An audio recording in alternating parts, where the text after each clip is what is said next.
8 years after the publication of the first entry of the Railway series, the BBC had approached Eric Marriott, editor of the books, to inquire to do an adaptation on at least 2 of the train books that could be featured in the Watch with Mother hour. And only after a month of negotiation with Wilbur Awdry, the BBC not only gained permission to make the programme, but things were already being built and prepared for filming. The conditions for the BBC were they could adapt it as long as the stories were mainly faithful, using 00 gauge model trains. They used 3 Duchess of Avon models and a tank engine model, modified to look like their illustrated counterpart. They were supplied by P.R. Wickham's, who has had firm experience beforehand making model trains based on those that were seen in the Railway series. The pictures you're seeing right now, while they are Wickham's work, they've been used over the years to illustrate what the programme may have looked like. But it is believed and widely accepted that these models were never used for the show.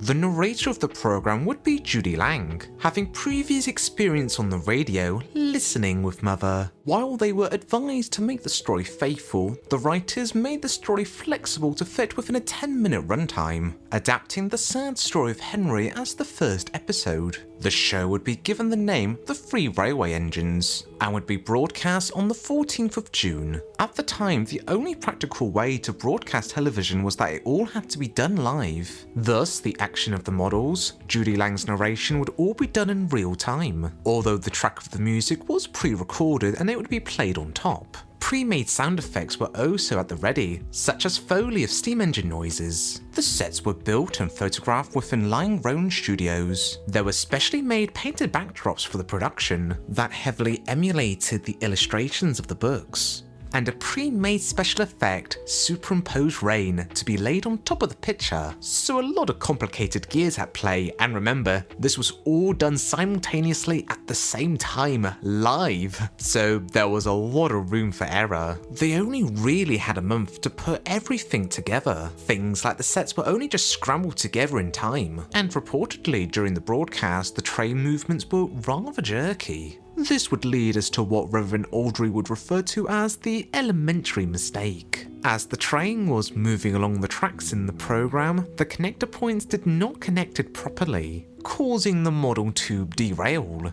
Thus, to get the storyline back on track, a stagehand had to come in and manually put the train back on its tracks. All the while this was being telecast live, leading the narrator Judy Lang to somewhat improvise. By Tuesday the 23rd, newspapers were having a field day reporting on the disastrous broadcast. This overshadowed major news outlets of its day, like the trial of John Christie. Not exactly something you want to be compared to for your new children's series. Thus, that week's episode, which would have been an adaptation of Edward, Gordon and Henry, was first delayed and eventually cancelled, as things with BBC management and Reverend Awdry deteriorated behind the scenes. This incident would become perhaps the most famous BBC blooper of all time, although over the course of 68 years, there was absolutely no visual imagery to reference on, with the only thing to refer to were just newspaper clippings proving that it did once existed, along with a mention within a TV guide. It wouldn't be until February of 2021 that the newspaper for retired BBC pension scheme members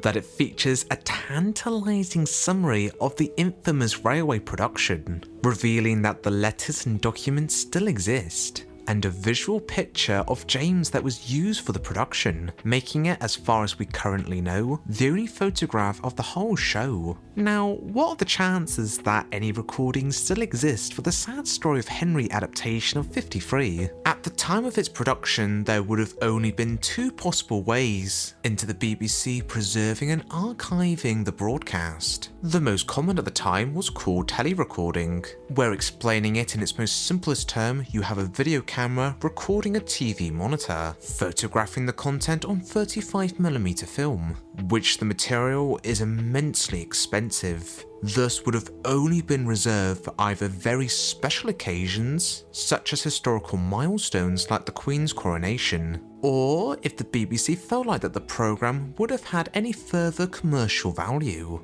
The Quatermass experiment that was broadcast a month after the Thomas pilot did had its first 2 episodes recorded in this manner, as the BBC had distribution plans for the series, as it was the first quite sizable original project for the broadcaster since pre-World War II. However, the quality of the recording was far from desirable. You can even see an insect insert itself on episode 2. Thus, the BBC decided to discontinue recording the remaining 4 episodes. There was another recording technology at the time, although this was only semi-available. The year previously, Peter Axon was given the task of creating a more cost-effective technique of recording programs. He began dabbling into making recordings on magnetic tapes, rather than the film element. This would be the same tape material that would be used for sound cassettes. The picture would be significantly in inferior quality compared to that of footage photographed on film, but would largely be the main standard that the BBC would record their programs on for the next several decades. Within the next 5 years, Axon would create the device Vera,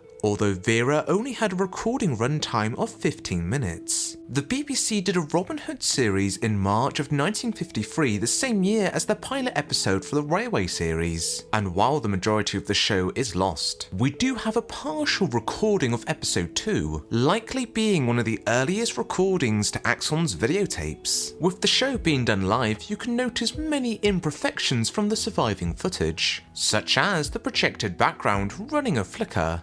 A horse, sir? Nay, I couldn't say there.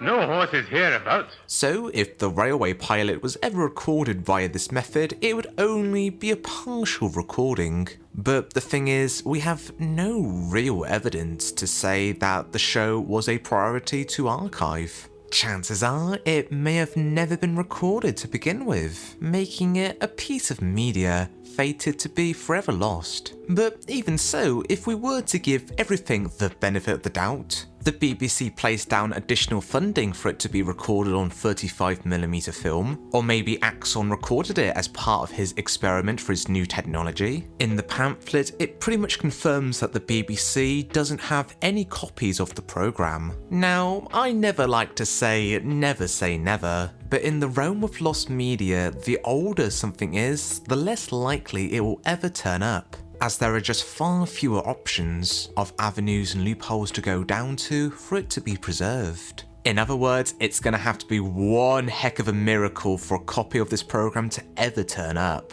But hey, maybe one day we can gain access to all the surviving documents of the show. As the article says, from there we can imagine the whole debacle in our imaginations.